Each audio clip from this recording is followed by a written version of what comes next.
Lutfi bin Yahya itu duwe ta Beb catatannya Beb? Aduh, Lutfi bin Yahya mana yang Apa? Lutfi bin Yahya. Kayak ceritanya Gosopet itu ya, anak yang dikawin sama. Lutfi bin Yahya. Nah, Ya bisa dicegal. nggak bisa dipegang. Tapi dia aja kok di beberapa. Kalau memang dia tidak membuktikan, kita akan teliti. Kalau benar, kita akan sahihkan dengan pasti. Kalau memang tidak, berarti kita melakukan belum sahih. Tapi kalau dia memaksakan harus tanpa bukti, palsu sahihnya, sudah jelas. Gitu. Jadi kalau ada bukti konkret bisa dibikin di anu ya, masuknya Robito Beb ya.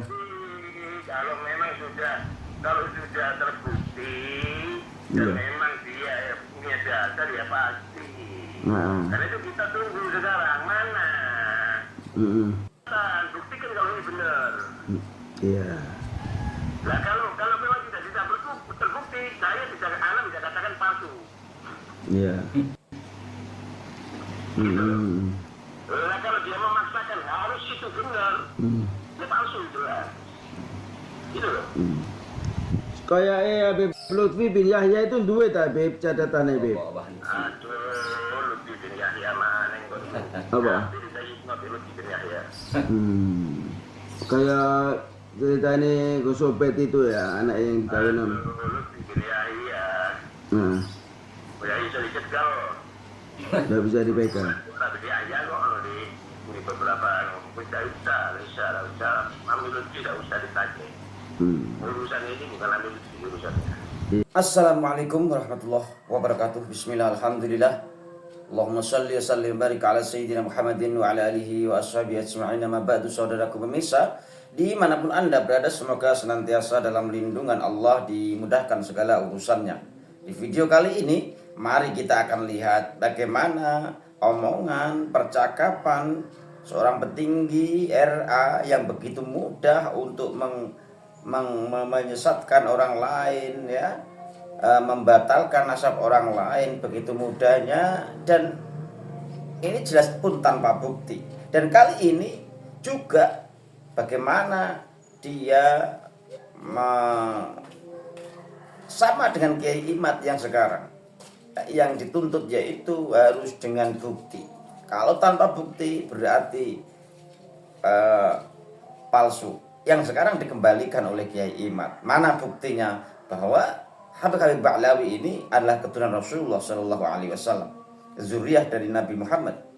Kalau tidak ada bukti berarti sama. Ini ucapan Habib Taufik sendiri. Ya, saudaraku pemirsa, mari kita simak video selengkapnya. Assalamualaikum warahmatullahi wabarakatuh. Salam jumpa, salam sejahtera untuk Anda semua. Salam persaudaraan dari kami Al9 Channel.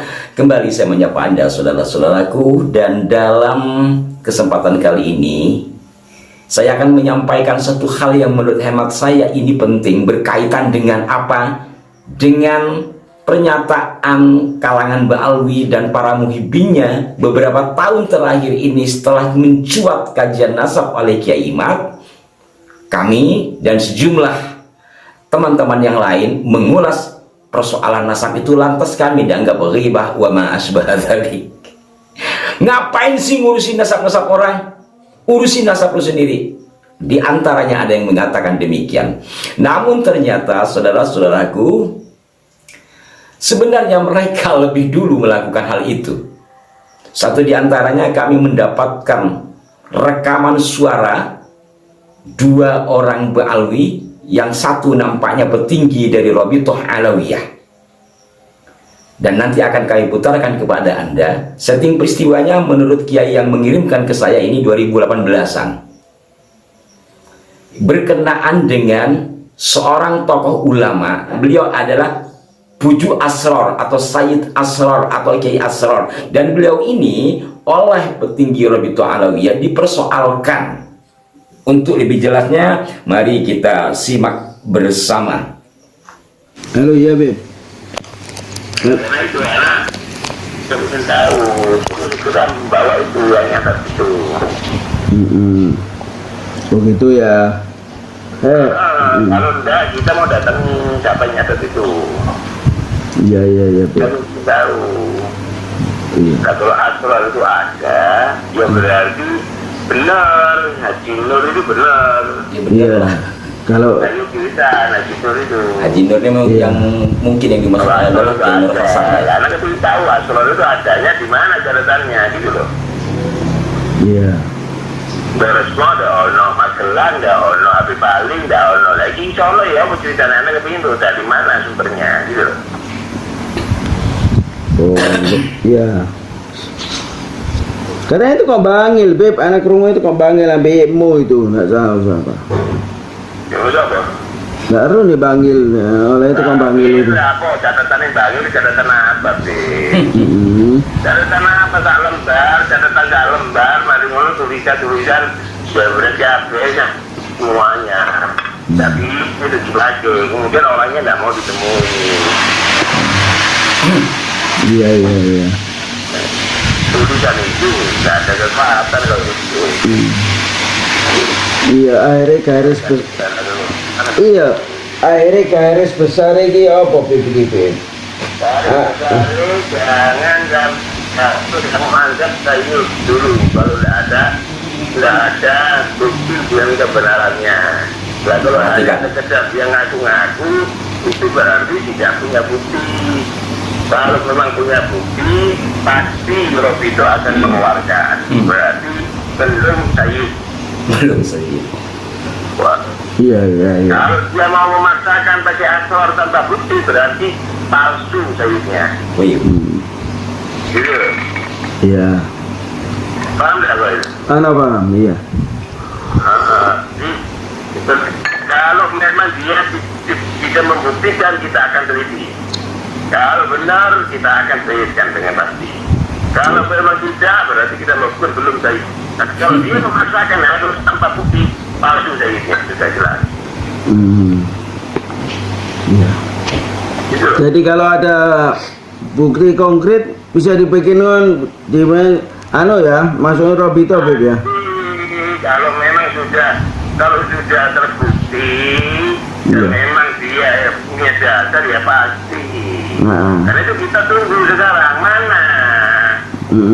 Loh, catatan itu catatan baru semuanya gitu loh. Nah, catatan baru ini asal usulnya yang nyatet ini dari mana? Anda gak ingin tahu. Iya, iya, Nyatet iya. gitu kondisi. Tapi catatan itu kalau diteliti memang betul walaupun baru tapi benar itu. Nah, Hah? benar. Hah? Nah benar, karena itu tidak benar jalurnya itu dari asror itu tidak tercatat, tidak ada. Itu tidak benar, catatannya tidak benar. Nah, kita masih kasih kesempatan, buktikan kalau ini benar. Iya. Nah, kalau memang tidak bisa terbukti, saya bisa katakan palsu. Iya. Nah, kalau dia memaksakan harus itu benar, itu palsu itu lah. Gitu loh. Kayak Habib Lutfi bin Yahya itu duit tak Beb catatannya Beb. Aduh, Lutfi bin Yahya mana yang baru? Apa? Jadi saya Nabi Lutfi bin Yahya. Kayak ceritanya Gus Obed itu ya, anak yang dikawin sama. Lutfi bin Yahya. Nah, Ya bisa dicegah. nggak bisa dipegang. Tapi dia aja kok di beberapa usah. Mami Lutfi tidak usah ditanya. Urusan ini bukan Amir Lutfi urusannya. Iya. Oh gitu. Kalau Amir Lutfi menyatakan bisa, ayo kapan ketemu? Iya, iya. Boleh kita datangi, itu bisa lengkap. Iya nanti. Contohnya pertama ada semua nih, pasal kita. Kalau menang itu ada bukti, itu tuh. Enggak, kita orang ini bukan. Ana mau sama Mas Nur itu mau pergi ke Habib Lutfi. Tak apa-apa. Iya. Tak apa-apa. Heeh. Pokoknya kalau memang bisa membuktikan Amir Lutfi, Iya. jangan sepihak. Iya, iya, iya. Kalau ketemu Amir kita, kenapa ya Abang Aswan tadi itu diresmikan Amir Lutfi kan hanya sepihak. Ayo kapan itu? Kita menyatakan tidak terbukti lagi. Iya, iya. Iya. Sampai sekarang tidak terbukti dari mereka. Tidak mati. Bukan kita katakan palsu, tapi belum bisa diterima. Nah yang sing bahasa Ipas itu kok Pasuruan. Iya, sing di bahasa Ipas yang itu aku yang di Pasuruan apa di mana itu, Beb? Asli itu. Sing ada salah satu bahasa Ipas yang itu aku itu, Beb. Waktu kita nampaknya terputus. Nah, pada saat itu kalau kita memperhatikan tadi betapa jumawanya Rabi'ah Alawiyah mengesankan penetap nasab Sayyid Syarif dzurriyyah Kanjeng Nabi yang absah, yang sahih, sehingga harus melalui Rabi'ah Alawiyah. Sekarang kita lihat seperti apa. Dan apabila pada saat itu seperti dalam rekaman tadi, sebelum ada bukti tidak akan diakui. Sekarang bagaimana? Ini di satu sisi. Nah, mungkin di antara Anda akan bertanya, apa setting peristiwa, apa penyebabnya terjadi pembicaraan dalam handphone tadi? Yang pasti dilatar belakangi oleh satu peristiwa yang menurut hemat saya tidak terlalu apik untuk diungkap di sini. Kita ambil substansinya saja, bahwa seorang Puju Asrar atau Sayyid Asrar atau Kiai Asrar itu dipersoalkan kesayidannya karena data-datanya dianggap tidak jelas, dan apabila memaksakan disayidkan itu adalah sayyid palsu. Begitu kata suara dalam video tadi, sampai batas menemukan bukti. Kita balik sekarang kepada mereka.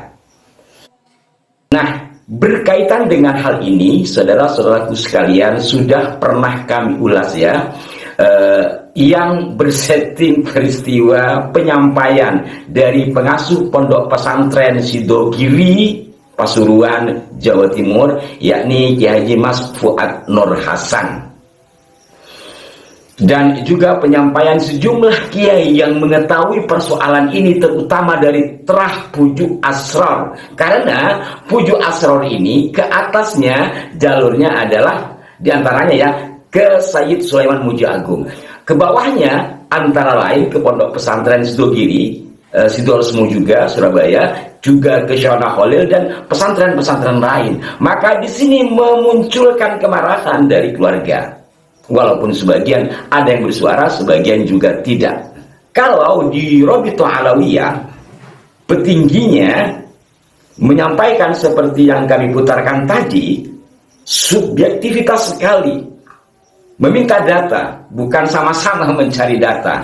Karena sebelumnya Wali Songo ini kan dianggap bagian dari Ba'alwi, sehingga mengesankan bahwa Rabi'ah Alawiyah itu memiliki otoritas penuh untuk membenarkan, untuk memastikan nasab Terah Wali Songo itu adalah sahih atau tidak. Cuma sayangnya kan subjektif, orang disuruh mencari data, sebelum data itu ada maka tidak menerima. Bukan kalau merasa sebagai bagian dari Wali Songo, sama-sama mencari data, itu kan lebih fair ya. Namun demikian saudara-saudaraku sekalian, ini setting peristiwanya di 2018, kemudian pada tahun 2020 pengasuh pondok pesantren Sidogiri melakukan komunikasi dengan sejumlah nakib di luar negeri, yang kemudian dari sini berdasarkan data-data yang dimiliki, termasuk diantaranya makhtutah, mancingan ya. Ini Mancingan itu daerah pesantren yang tidak terlalu jauh dari kami tinggal. Kemudian dari manuskrip Pasuruan dan sejumlah data yang dimiliki oleh keluarga besar kemudian dikirim ke luar negeri. Gampangannya begitu, sehingga kemudian dalam kurun waktu sekitar 8 bulan atau berapa bulan setelah diteliti, bukan hanya satu nakib, sejumlah nakib, alhamdulillah ternyata benar Puju Asrar dan terahnya, turunannya adalah Sayyid Syarif yang sambung nasab ke atasnya melalui Syekh Abdul Qadir Al-Jilani. Dan saya perlihatkan kepada Anda syahadah yang tanda tangani oleh sejumlah nakib Ahlul Balagh.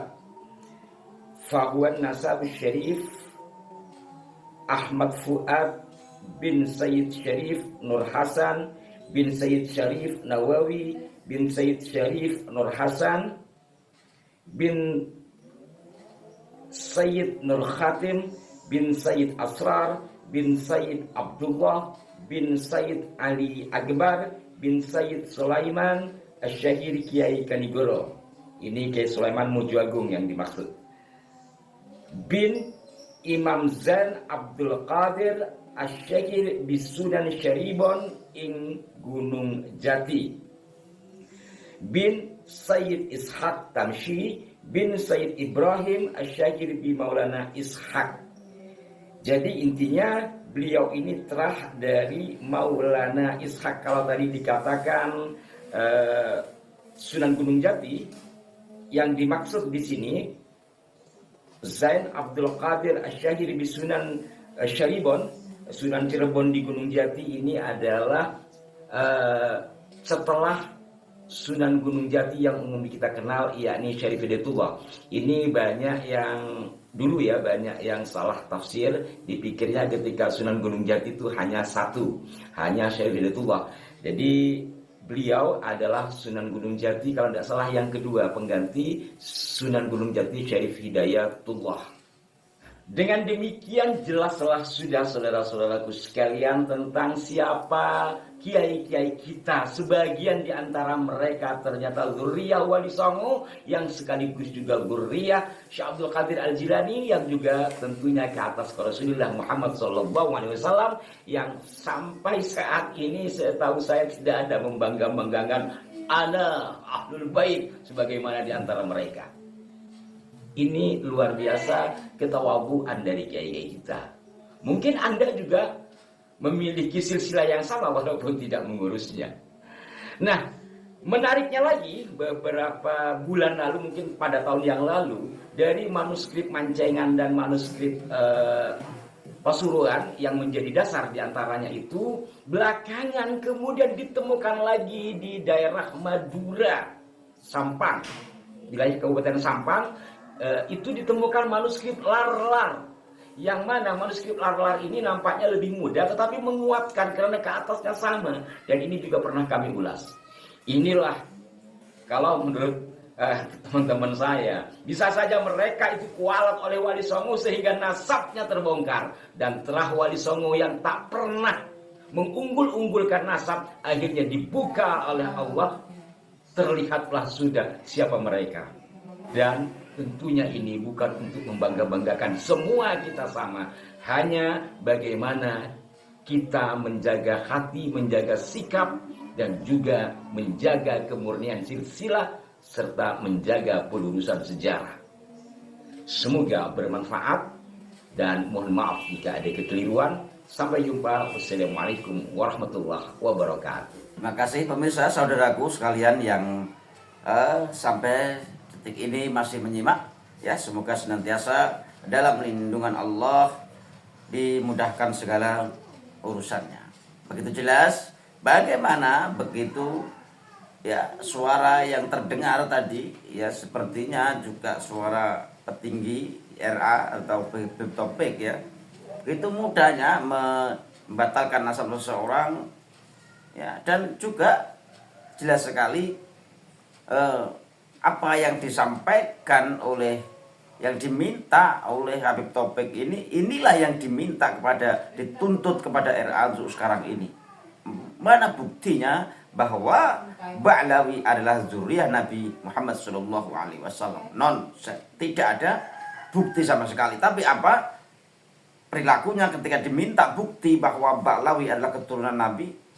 Marah-marah, emosi, ya, dan begitu sombong angkuhnya. Dan di sini juga terang bahwa bagaimana Habib Taufik di sini suara itu mau mengatakan bahwa Lutfi bin Yahya tidak bisa dipegang omongannya, dan benar sekali, memang itu udah dari intern mereka saja sudah, ya kan, yang diunggul-unggulkan. Sesama petinggi pun tidak percaya yang namanya Lutfi bin Yahya, dan memang tidak bisa dipegang, hanya ngawur kan mungkin, ya, dari beberapa, ya, pemalsu, banyak sekali makam pemalsu-pemalsu, guru, mursyid thariqah, dan bahkan pengurusan jatman yang sudah diambil alih, sudah sekarang menjadi, ya, milik Kiai Halwani, namun masih ngotot dengan membuat patmannya. Na'udzubillah min zalik. Ya, saudaraku pemirsa, terima kasih. Semoga video ini menambah keyakinan kita, menambah wawasan kita tentang Habib Ba'lawi, bukan zuriyah Nabi.